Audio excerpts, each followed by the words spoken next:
Obviously, Jennifer, today we're going over white label suite basic setup. Going over some prerequisites too. So, just what you need to have in place, need to look out for, prepare for before you start setting up the white label suite. We'll go through a basic setup to start.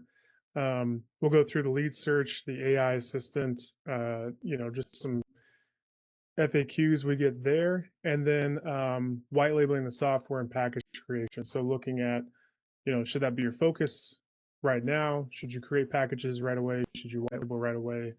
So going through those FAQs as well.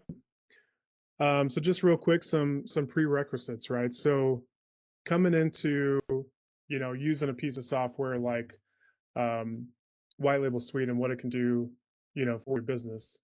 Sometimes we have partners who come in and say, hey, I'm just getting started. Not sure what to do yet, what to search for yet, who my, ideal client is. So the best thing to do for that first is look at, okay, I need to know what my business does, what product or service it provides, who it serves, what problem it solves, and then, go into white label suite to start getting set up. Otherwise, when we say, hey, it's really easy to get in there, you can do it in less than an hour. It only takes, this much time. You only have to do these things. The reason it would take longer is you're just not sure who your customer is, where they are, keywords for locating them, what service you provide. So, whether you need to actually go into and white label the software or not, or if you're just sticking to, lead search because you're providing a done for you service. So it's really important as a prerequisite just to know, hey, this is what my business does. This is who it serves. This is what problem it solves. So just as an example here, for those who are still looking at, okay, I'm thinking about my business, just don't know where to start yet. As an example, I've put together a fake company here called Faster Leads, and they serve, B2B companies with a sales team who specialize in selling products and services to the government, as an example. So their problem is those sales teams and those companies are limited by the number of leads they can consistently provide their sales team.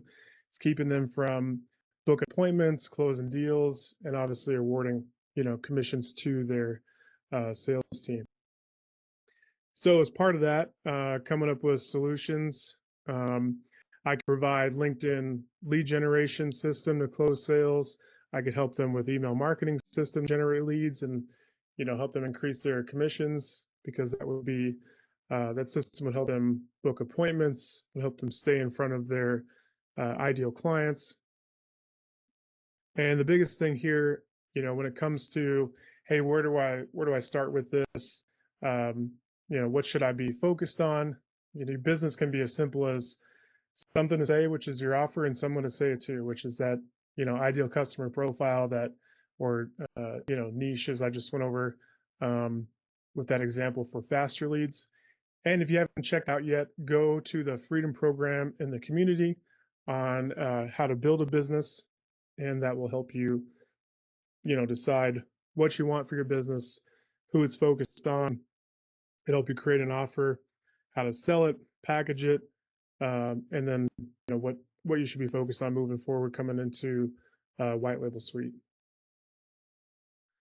Yeah, any questions before I move on to basic setup? No, that sounds good. I am familiar with this, so that's a good refresher. Awesome. All right. So yeah, going into basic setup, just where to start. Really, the goal here is to just get your account set up and start searching for leads. So let me get over to here. And what I mean by account setup. So what we're looking at here is going through your settings, business profile, and integration. So we're looking at here in the business profile, and again, that's why it's important to have those prerequisites done, right? So your business name, you've got a website, what you sell, who you sell it to, who it helps, and what it does for them. Because having this information filled out, as we'll go over here in just a minute, is important for the AI assistant. So when we talk about what the AI can do um, during the search and what it helps you with as far as creating summaries, generating intros, subject lines, it's taking all the information from your business profile, comparing it to um, that prospect you've clicked on for generate summary as an example, and saying, okay, this lead offers these services, this is what their business is about, and here, based on the information that you put in here on um, who it helps, what it does for them, compares that and says, hey, this is what your business can do for this prospect. So that's where this piece comes in and why it's important to fill that out. And then integration. So completely optional, but whether you want to connect high level or a different CRM, or maybe just downloading a CSV file and uploading it to whatever system you're using works for you, that's also doable. But the other thing you want to have in place is your OpenAI API key, and that is how the AI tools function. And so without that, you won't be able to use those features. But again, totally optional, as the lead search does not depend on that OpenAI API key to function. All right, so that really, in essence, because you've already got everything else filled out. Your profile is already filled out from when you signed up. It's already got your name in there, your email, your password's already set. Just to get basic setup and get started, start searching for leads, this is all you need right here. So we've made that process super simple. And the next piece that you want to go into is the lead search and what it looks like to do that, and the AI assistant to help you prospect and gather leads, and obviously generate summaries or intros, just to cut down the time on generating that information for your business. So taking a look at that, you go into lead search. I like to create a list, because if it's the first time you're setting it up, you're going to have to create one anyways. Even if you go to new search and start going through here, you'll have to create a list to move those prospects over to it, and obviously start generating their emails, their phone number, everything like that. So when I'm just getting started, I like to create a list and just start searching from within that list, because it's also important to remember that when you're doing a new search, you could duplicate your credit usage if you're just doing new searches and constantly creating new lists for the same kind of search. So going back to my example for faster leads, if we're just taking a look at or searching for like government contractors as an example, we can do that. And then I'm going to do this one for a people search, just because maybe my business is focused on connecting with individuals rather than government contracting companies. So within the list, you click on that and then do a new list search. So in here, I might do government contractor as the description. And if I'm looking for, let's say for instance, government contractor might be a keyword that pings for this, that describes maybe the company that they work for, but maybe they have a certain job title within that company, because they're not all just government contractor. They might be VP of sales for a government contracting company. They might work within a specific department. So based on the market research I've done for my ideal customer, I can always get a little more granular with the people search and fill that in, even like different management levels, as well as their skills. Maybe I'm looking for certain years of experience because I know based on market research, hey, if I connect with, going back to my example, if I connect with government contractors who have this job title, they've got X amount of experience, they have this many, employees working with them. Um, Based on my market research, my chances of connecting with them are a little bit better. They've got the budget and maybe the team size that I'm looking for to work with to know, hey, if I offer them this particular service, it's going to be within their price range. It's going to make sense for them. I'm selling to a company that's got enough employees for that. So it just depends on what you're offering and what market research you do on your ideal customer that makes the most sense to obviously filter down that information. But for the sake of this example, I'm just going to put in government contractor. You can also have the results come back with a certain amount. So if I wanted to just create a list here and said, hey, I want at least 50 results to go through as it comes back, I can do that here and hit continue. And we'll let that go through.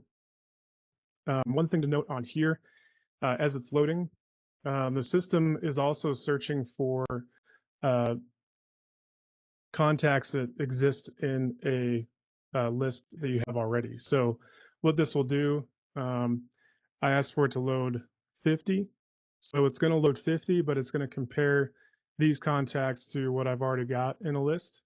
So if I've already run a list for government contractors and I put that in the search again and tell it to run it, this will help me from, not having to sift through these people and go, oh, I just added this person, or wait, this one looks familiar. I might have added them already.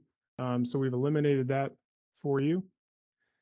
And so I can come through here now and go, okay, I know these people here aren't in my list yet, but there are some people I want to talk to, just based on they've got government contractor in there. That's what I'm looking for. Or this one says, automation and design, does say government contractor, but maybe I'm looking for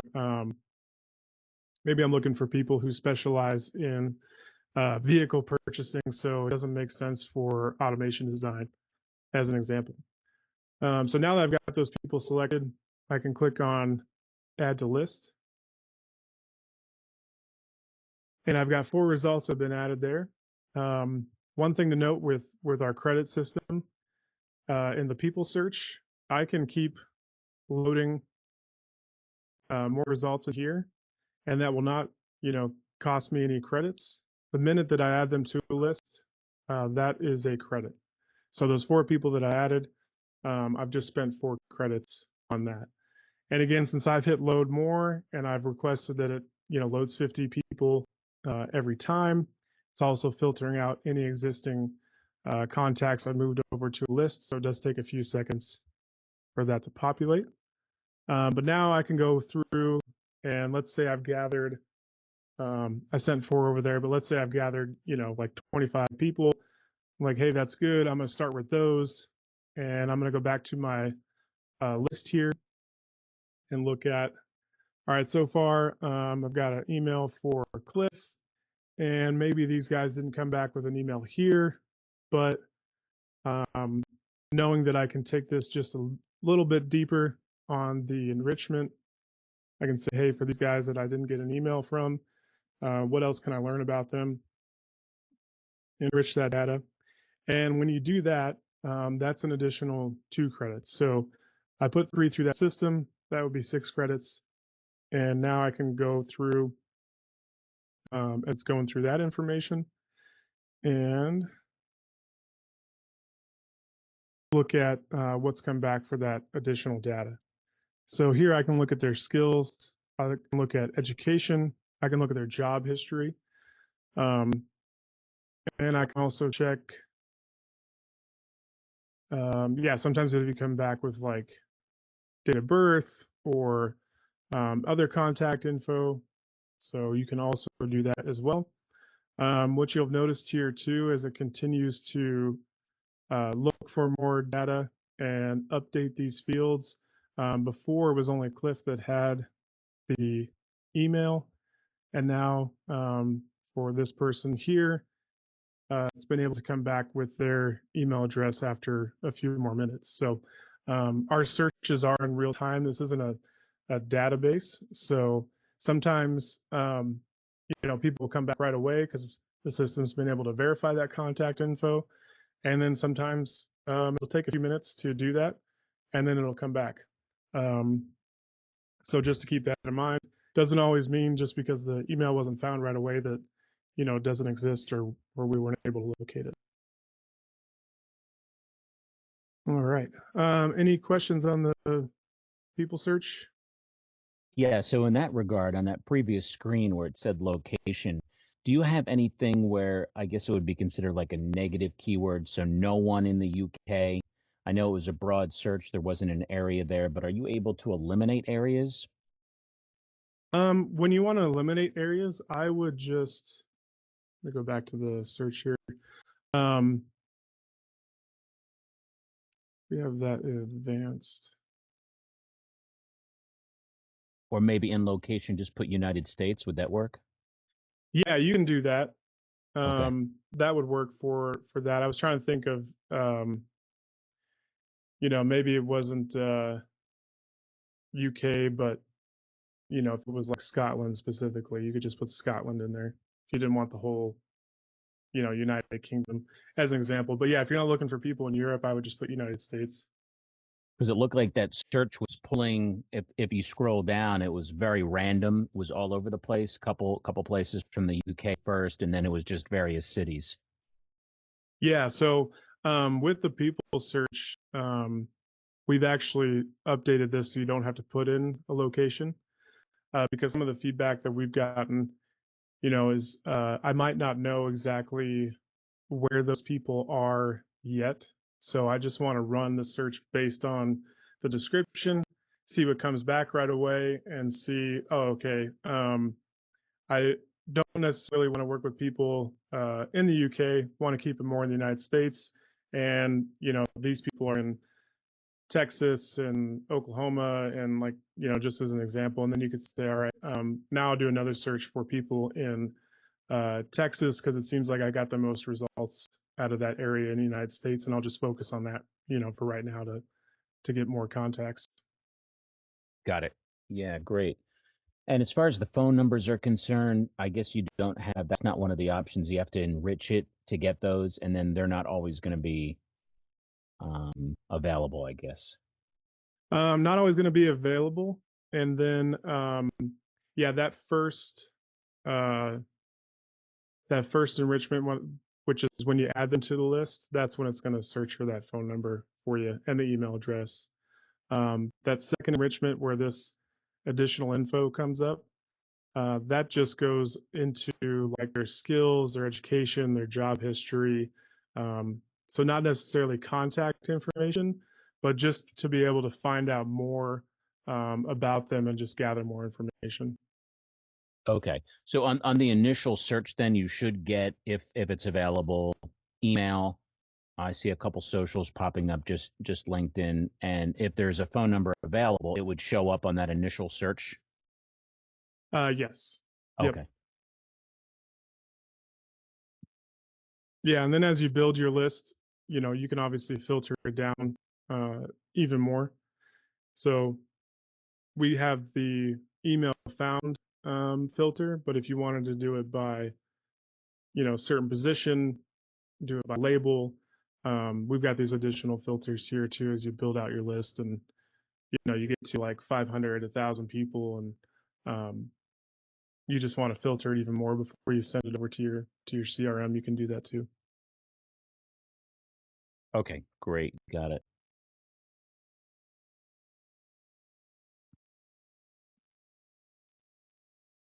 All right, so that is yeah, as far as searching goes.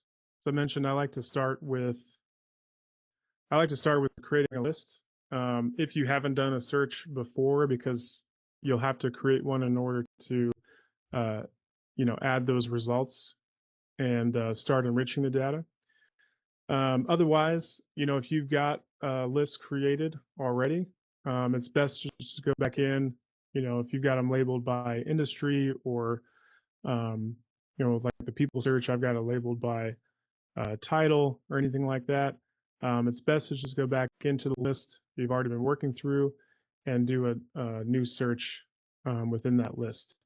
That way, there's no data that's duplicated. If I, as example, if I have two electricians lists and I'm running multiple searches in both of those, I will get duplicate data because it's creating that new search within that list, and it's not looking at the other, list to see if that data exists already. So you'll get duplicate information. You'll also use additional credits, whereas if you were searching within that list, you don't get duplicate data, and you're not, using additional credits for companies or data that already exists in here.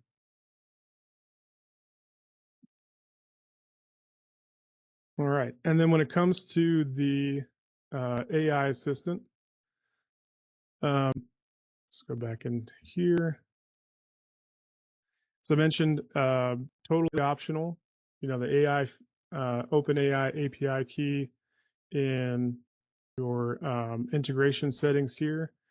You will need that in place in order to use all these functions in the AI assistant, but you don't need that in place to do any of the searches, any of the data enrichment, anything like that. That's not required. So it's an additional feature just to help you, generate summaries, create subject lines, generate intros. That's where it's an additional feature that kind of helps you just cut down on that prospecting time, right? So if part of your process is doing research on these companies before you reach out to them, that's where that summary piece comes in that helps you just get a couple bullet points, understand what the business is about. For people here, maybe just understand their job history, or maybe they don't have enough details to, generate that. That also can be the case as well. And if you don't, see enough data on there, or maybe you want it to look, for additional things, you can always hit regenerate, and it'll go back through and look at, just like I did for that one. Yeah, it just didn't have enough information in there, but there was an example with company here. I'm looking at Texas Construction.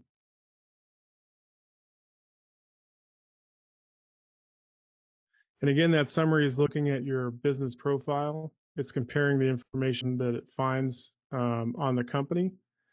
And it says, hey, general contractor, known for executing these kind of projects, specific number of staff members, and then White Label Suite could help them increase their lead generation, and they can do this. And of course, that would be compared to your business.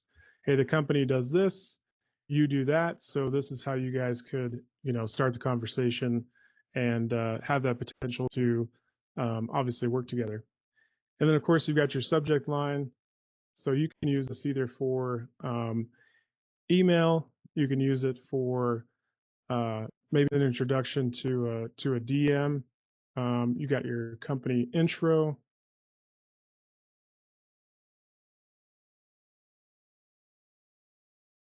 Second there. All right. So yeah, that's going to go through and say, hey, love this about your company. Notice that. I think by collaborating with us, we can not only do this, but this is also what we could help you with. Again, you can regenerate that if you want, or you can hit close, and you can always edit any of this information before you send it to your CRM, download it as a CSV. We do have, we go here because those have already been generated. We do have default prompts, so you don't have to worry about creating these beforehand. and everything you can see for those default prompts, or if you want to create your own, is going to be under AI tools and fine tuning. And so all those default prompts you'll see here, you just say company intro, summary, people, and there's one I created down here. I said, hey, I want to create, this kind of search summary. Anything that you create can be edited. Our default prompts are set, so you can view them, but obviously they're default for everyone, so you can't edit those. But you can always create one here. You can name it. Say, hey, this is, maybe I'm creating an intro for people search, and maybe this for that I'm doing this as a LinkedIn outreach intro. And so maybe I write the prompt to talk about looking at their profile and comparing it to what my business does, and how if we connect, this is the type of projects that we can work on. These are the things that I can help them out with, or just things like that. So what you'll also want to do as well, so when you say, as a prompt, like let them know I'm from company name and contact person is contact person. You do have to have these variables in place for the AI to know what you're talking about and what you're referring to when you're writing the prompt. Otherwise, if you just say, if you don't have any of these variables in place and you just tell it, hey, create a prompt for selling a product and looking at a website and all that, it's just going to create some random information, because it's AI is especially OpenAI, ChatGPT, it's all learning data. So it's just saying, oh, it told me to create an intro, and that's all it said. Here's how I write an intro, and it'll just spit that back out, right? So you want to make sure you set all the variables to, this is all referring to your business profile, for company name, contact person, personality. So you can also set it to, hey, I want the message to come back and be humorous or professional or funny, or so however you want to set that personality. If you just want to say, hey, how do you write these? What do they look like? You can set a default prompt and just say, okay, here's how they write it. They say, analyze the information about person name from company name with people info and create an introductory paragraph. And then you can mirror this information for any custom prompt that you create. As the default is set like this, you can see how it's written, what it refers to, what variables you need to have in place when you're telling it to write about certain things, or refer to certain items based on the company or person or description. So you can do that as well. All right. Yeah, any questions on the fine tuning or AI assistant?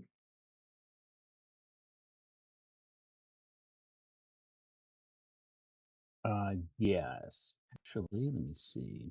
So, with the AP key, is that something that you guys would suggest, that each client has their own, or are we pretty much just doing that, ourselves for our clients?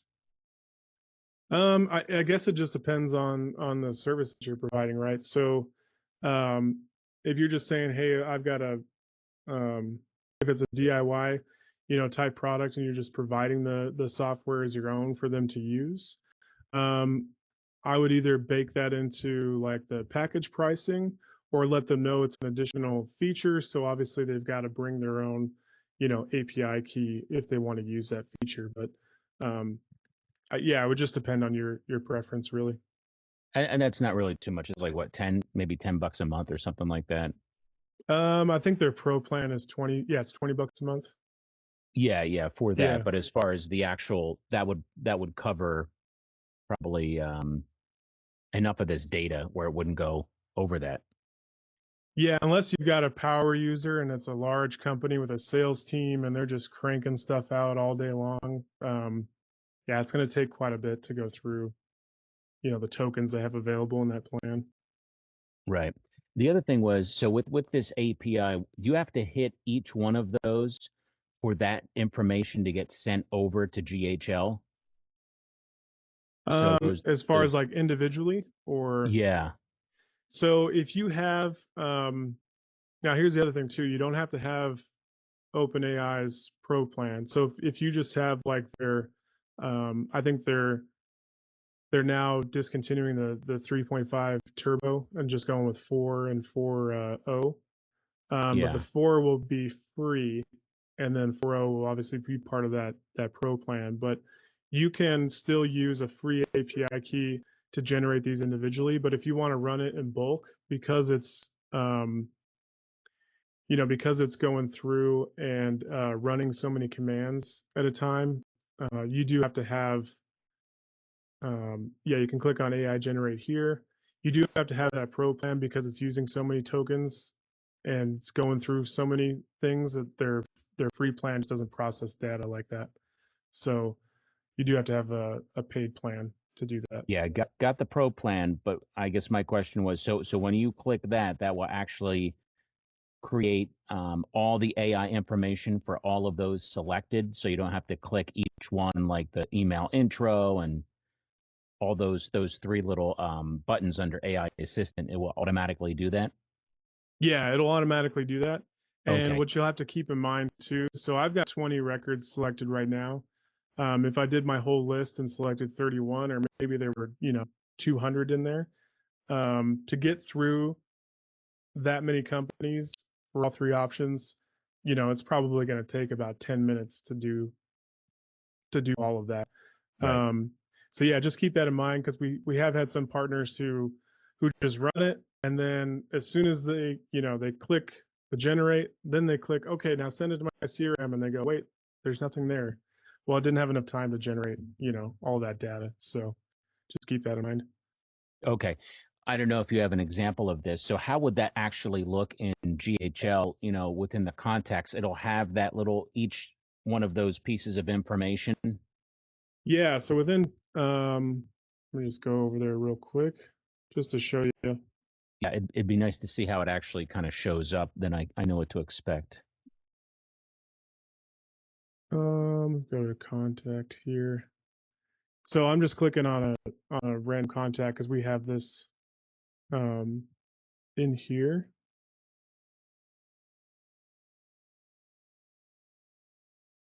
Okay, so under AI generated info, and this gets sent. What we do is send these custom fields over to GHL when you send the data.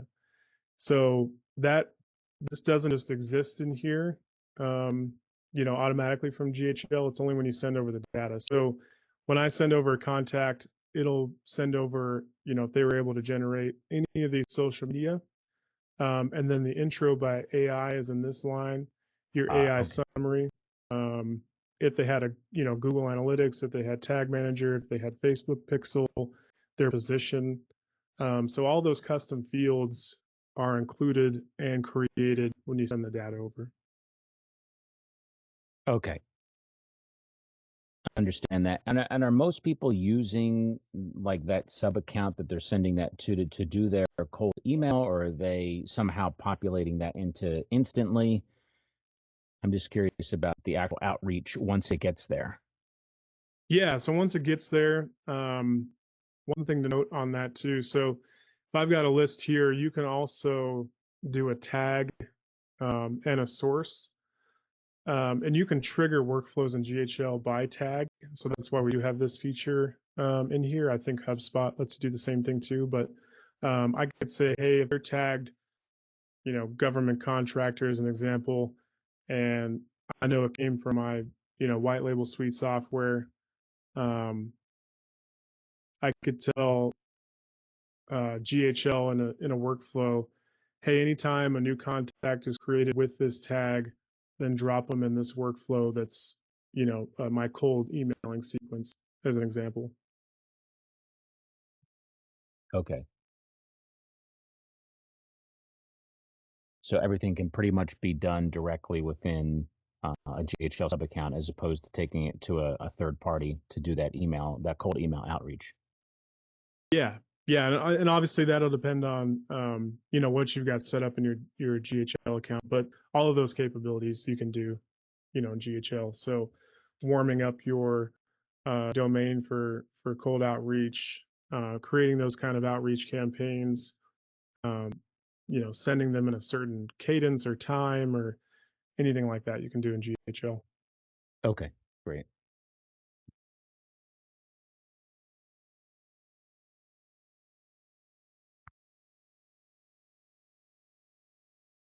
All right. So yeah, we'll cover white labeling and packages. The goal here is to only set up what your business needs and don't get stuck in the weeds. So question we get often is, okay, I've done the search, I've got things going. All right, now I need to get the white label set up. And sometimes people will jump into that and they um, sometimes they don't remember that, oh, I'm doing a done for you service. So they're, my client isn't actually ever going to log into this system because I'm running the searches for them. I'm sending the info to a sub account, for them that I've created. I'm the one running the machine. So uh, I don't necessarily need to, white label the system. Or another example, if they're selling their packages or access to the system via Zapier or Pabbly or um, some kind of other payment processor, maybe out of PayPal. Well, if you're doing that, then you also wouldn't have to create a package in the system because what you would be doing then is if I'm creating my subscriptions in PayPal, then I would be sending a webhook to White Label Suite that says, hey, every time somebody purchases this subscription from my account in PayPal, send their contact information and this webhook, their login info to White Label Suite, create their account, and then I don't have to have a Stripe connected in here or uh, things like that. So the important thing here is to remember that depending on what you already have set up or how you've created payment processing for your business, maybe you want to keep it the same for your other services. Um, that doesn't mean that you've got to, set up every single thing in here in order to make that successful. So um, just starting off in packages, if you are going to sell them out of here, you do want to make sure that your Stripe account is connected because what that will help you do is if you create a sales page within here while you're creating that package, then you just share that link, they purchase it, the license is created. If you've got your SMTP set up, then their email is sent to them with their login information, and everything is ready to go. Then they get dropped into your subscriptions, and you can see who's active, who's canceled. Um, you can also update or cancel them manually if you want. This is where you can also add an account manually, and then you just have to select, the package or plan you've created to assign them to. But when it comes to packages, basic things that you want to have in place, obviously a name, a little description of what it is. Hey, you're getting, 500 credits a month when you sign up. Here's how many credits they get. Is it monthly? Is it annual? Default password. That's what happens every time a new user is created. That's a password that they need to obviously sign up. You can do that randomly, or you can just make it the same for everybody. You also want to decide, okay, additional user creation. Do I want to give them, access to add a couple of team members when they sign up? Or is this just a personal use account? It's only for them. You also want to look at, okay, do I want their credits to roll over to the next month if they don't use them? And then creating package in Stripe. This is what allows you to create those sales pages that I mentioned. So when you have that option, you can create the sales page that'll have your logo, price, everything on the left-hand side is customizable. Everything on the right-hand side is from Stripe. That's their payment processor, so you can't customize that. But obviously, you know, it looks professional. It's got where they enter their information, tells them what package they're subscribing to, and has got all of the, you know, compliant data and opt-ins and everything that you need there. And then click on add a new section. That's how you can update everything in there. You can add images, videos, text. It's a complete page editor. So you can also change the background color. You can change heading colors, text colors. You can add your logo here, which shows up here. And then once you hit save changes, you'll need to do that in order to create that sales page and get the URL for that. If you want to, you can also insert a thank you page. So after they've purchased, you know, maybe you take them to a page that shows them how to log in, shows them what to do to get started. You can also collect tax, their billing address. You can require people to provide their phone number. And then we've also given the option for custom fields. So maybe there's some more information that you want to collect, you know, during that sale that's beyond just their name and email and requiring their phone number. Maybe you need some additional info for, you know, services that you provide, and then you can either mark those as optional. Otherwise, they'll automatically be a required field. And then once that is saved, you've got your link to your sales page, and you can start either sharing that out with people, or as an example, you've got a funnel built that has your packages on there, and the button on that funnel for each of those packages can just take them right to that sales page when they click on it. And that way, you've already got that payment processing in place, and they can just click and go. And again, subscriptions will show up down here. Business account is where you actually white label the software. So this is where you update the logo for your login page, your background color, heading, everything like that. You enter your business name, your white label domain, your CRM name, and this is for the main screen. So that's everything that gets updated here on the left-hand side. So instead of white label suite, when I logged into, going back to my example of that company, Faster Leads, I would see Faster Leads logo, their coloring, name, and then on the auth page here, that's what they see when they log in. So obviously I've got some test data here from just, you know, providing an example of what things look like, but just like the sales page, again, I can include text, images, videos, GIFs, links to certain things, can change the, you know, background color and the way those things look there. Just like the Stripe account, this section here is part of our system, and it's not, you know, customizable because just like Stripe, it's part of how we authorize access and obviously help you keep things secure. So that's not customizable, but everything else here, and including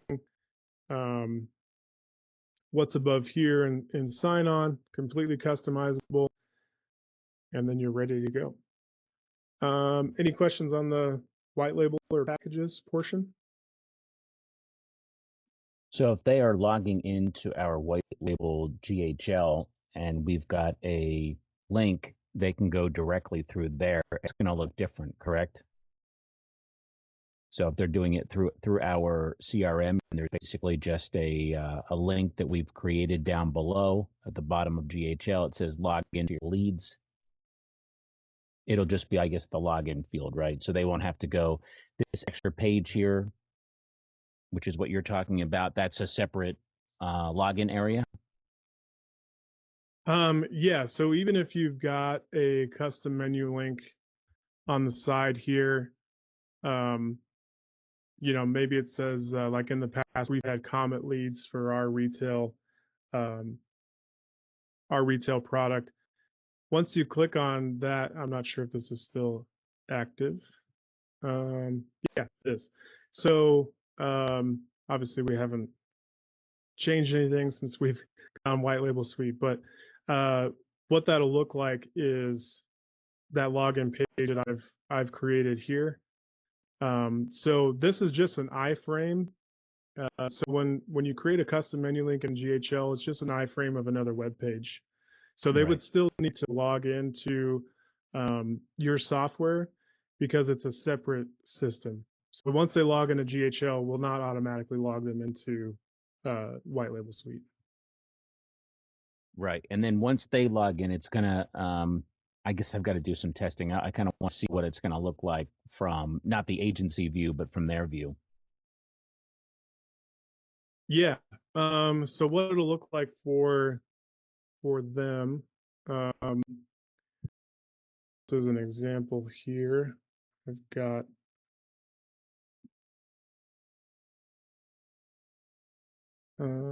maybe do that faster leads one. So yeah, if I've got my login page set up here, obviously I'd updated everything here. It's got my logo. It says, hey, sign into faster leads. Once they sign in, not sure if this is active.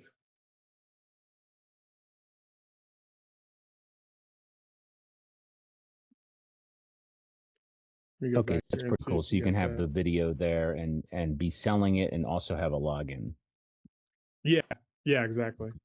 And then that way too, if somebody comes across it and they get access to that login page, they can't log in and they're like, oh, what is this? Because sometimes that if you give everybody access to your because you can either do this by a sub account for the custom menu link, or you can give agency access to it, which means everybody can see that link. If they click on it and see they have to sign into something and go, oh, what is this, and then watch the video, you can have a link under that takes them to a sales page. It's, just something as simple as yeah, here's a quick demo. If you'd like more information, book a call, or sign up for a plan, and that'll help you potentially get more sales there too. Right. And as far as the packaging is concerned, what is the standard or what is the average for pricing? Like 100, 250, 500? I can't imagine, companies trying to handle more than 500 leads a month. Yeah, that really just depends on who you're selling to. If it's like say for instance, I created a package um, for a sales team, and that package gave access to up to like 4 users. Well, they got 4 people on their sales team. 500 credits a month makes sense for something like Mm. that. Individual user, 100 credits, 200 credits a month.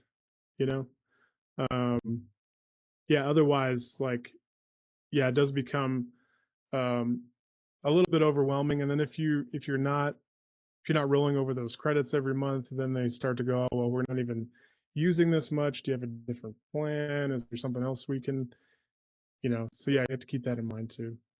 Yeah, yeah. Yeah, I guess the question becomes, are you just going to kind of hand this over to them, or I'm sure some will actually manage the leads or qualify the leads first and then just, be more of a done for you and then just send them over to their sub account and say, hey, these leads have all been qualified. They're all good to go. So I guess we have to kind of figure out which way we want to do that, whether we want to be a little more hands on to kind of cut down on the churn if they're just getting these leads and they're not actually doing anything with them. They're not reaching out because that's a common issue, you know. Yeah. Yeah, I've seen that before too, where they're like, "Oh, we can handle all the leads you can give us," and you do all the work, give them the leads, and they go, "Oh, we haven't even called them. We don't have the time or the manpower." And oh, okay. Well, um, what we used to do when we sold this as a done for you retail product with Comet Suite was we would use GHL as kind of a, we called it a pre CRM, because we would run into companies who, you know, we paid X amount for HubSpot. We've been on there for 5 years. We're not going to move. It's too much of a hassle. Cool, no problem. You know, we're gonna curate X amount of leads for you. We're gonna put them through our qualification process, help you book calls with our pre CRM system, and you know, that helped too, because what you run into as an agency is it's really hard to track certain things unless they give you access to their entire backend, right? So if you don't have access to their CRM or their ads platform or um, multiple things like that, then it gets really hard to show them like what you're doing and the results you're providing for them. So that pre CRM using GHL that way helped us show them, hey, we're dumping in X amount of leads based on the criteria you gave us. They're going through this process. We've got these email campaigns set up that, um, you know, go through X amount of touch points. The goal is to book a call. Then we're talking about an entire system we built out for them, and it becomes super valuable because by the time they get their hands on that lead, who's booked a call, it's going into their, you know, HubSpot or Salesforce, um, you know, as a qualified lead that's already booked a call. Then it becomes even more valuable to them from that point. So, Yeah, that definitely makes sense.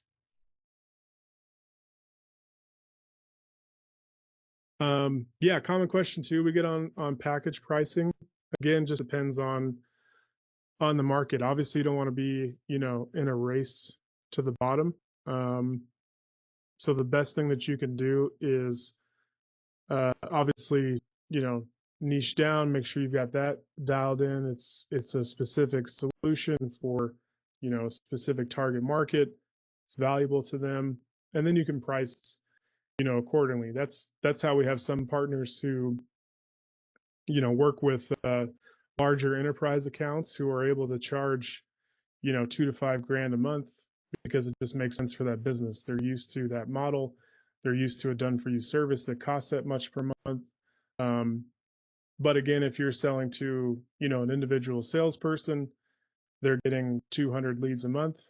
Probably doesn't make sense to charge them more than a, you know, 197. So it just depends on your market. Right.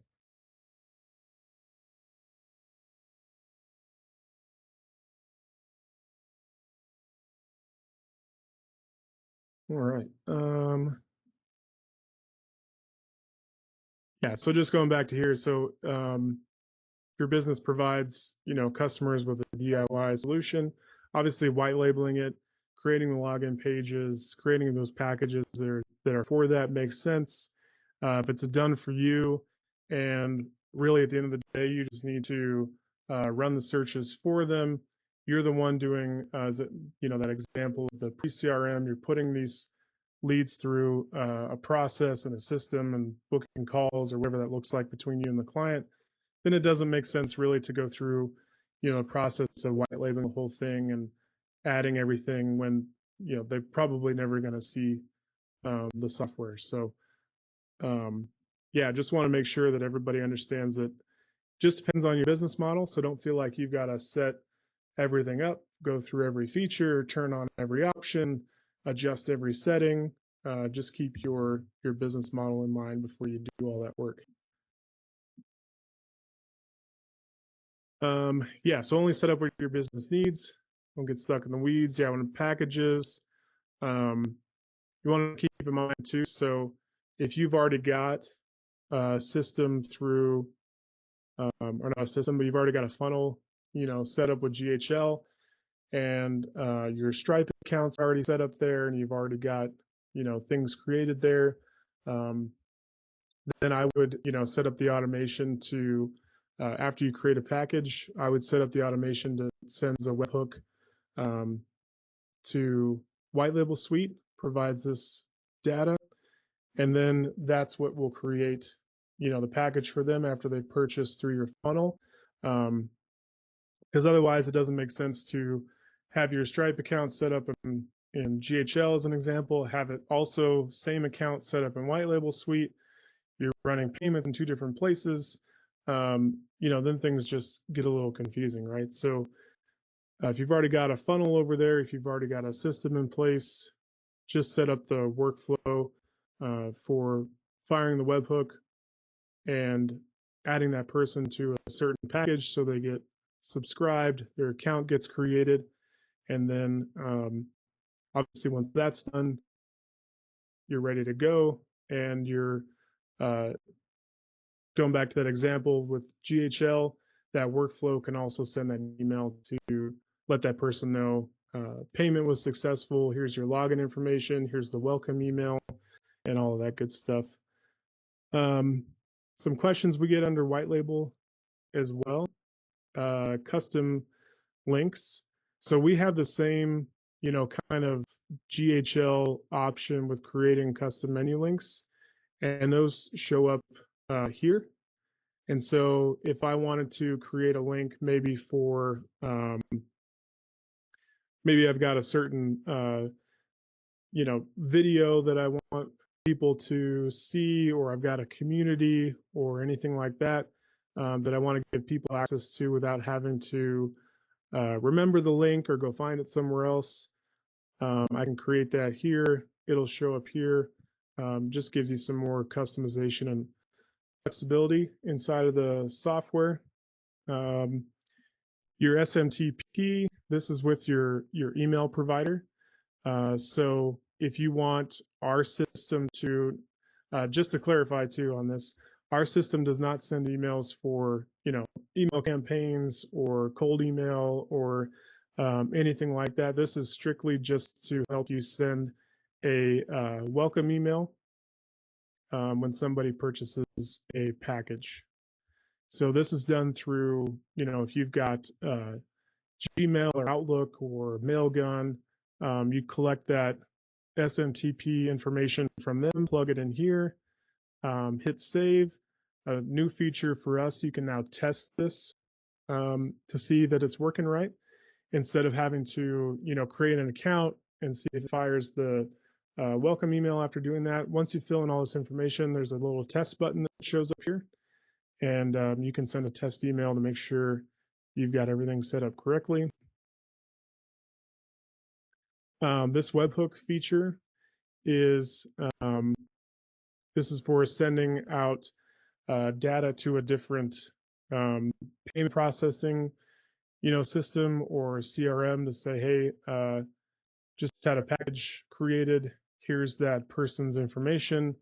They either created that subscription or it was canceled, deleted, updated.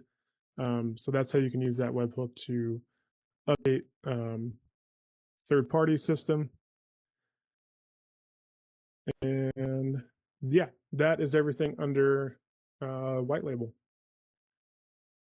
Any questions on those options? And then there's an email templates down there. Did you go over that? Did I skip? Miss that? Yeah, Oh, so this is just for the welcome email. okay. Yeah. So yeah, our system doesn't send out, email campaigns or warm up emails or do anything like that. Okay, that's just if they join up then, and you have this would either be coming from here or GHL, I guess. Yeah, exactly. Okay. Yeah, and then you can obviously turn it on or off.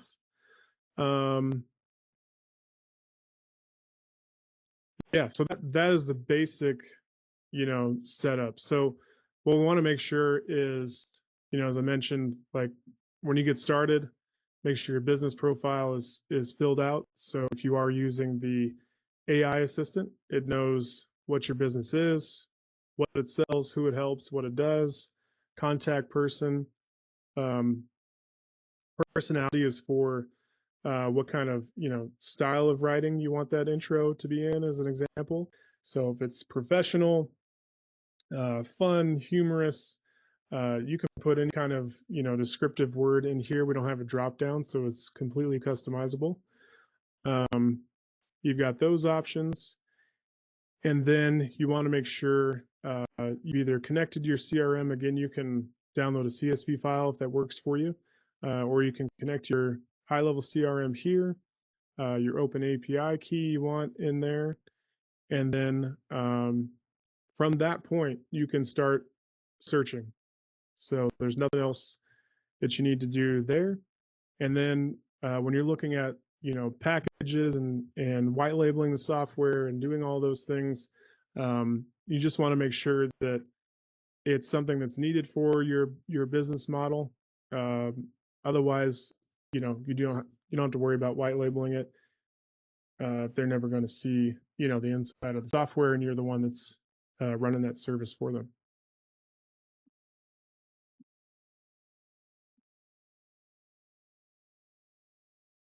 And that is everything we had to cover there.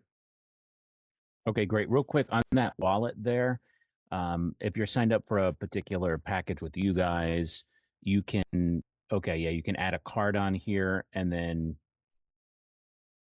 I think there was something along the lines of, you said you can actually go ahead and deliver the leads, and then when they actually use them, then the amount will come off if you go over So your you're talking limit. about the what they're subscribed to in a package, or Yeah, with our package, for example, say we're at our limit and we want to add on more leads without, creating a new package with you guys. I guess that you do that here, right? so yeah, this particular section is for adding to the pool of leads that you and your clients have access to, because it's the same pool. Um, Now we do have an update coming where just like high level, where they have their I think it's under agency settings.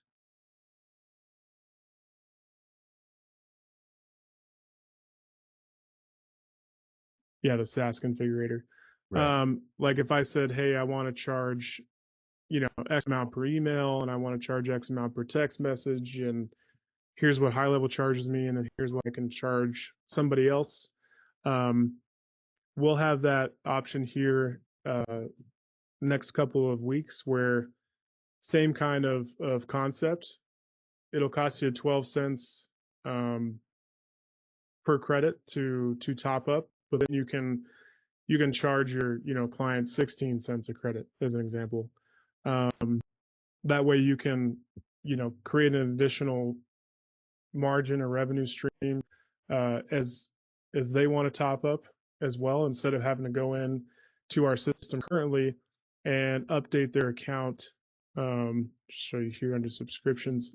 If I went and updated this account here as an example and said, hey, I want to add another 100 credits, but it's only good for the next week or month.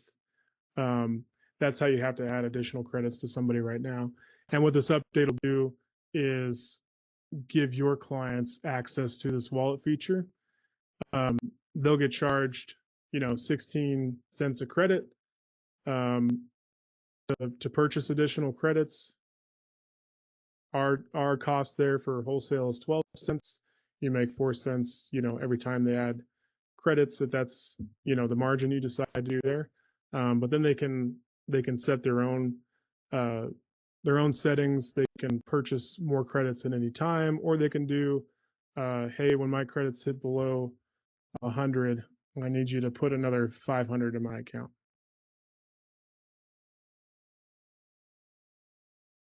Okay, great. Yeah, that's actually kind of cool on that other screen there, where you can say, hey, I'm going to bonus you, 100 credits this month for the next week or whatever. I didn't realize you could actually do that, as some kind of promotional offer, or just say, hey, you've been a great customer.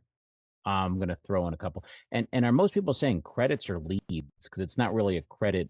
It's not really the same depending on how you use it. It could be 2 credits for a lead, or it could be 1 credit. So, Yeah, yeah. So we've gone to the terminology of credits and mhm. are just trying to help especially our partners have been with us for a very long time. We used leads before because there was company leads, there was people leads. We had separate, leads too. And now that everything's been combined in this new system, now that you can purchase additional credits, we're trying to get everybody updated with terminology of just using credits. Okay, cool. That makes sense.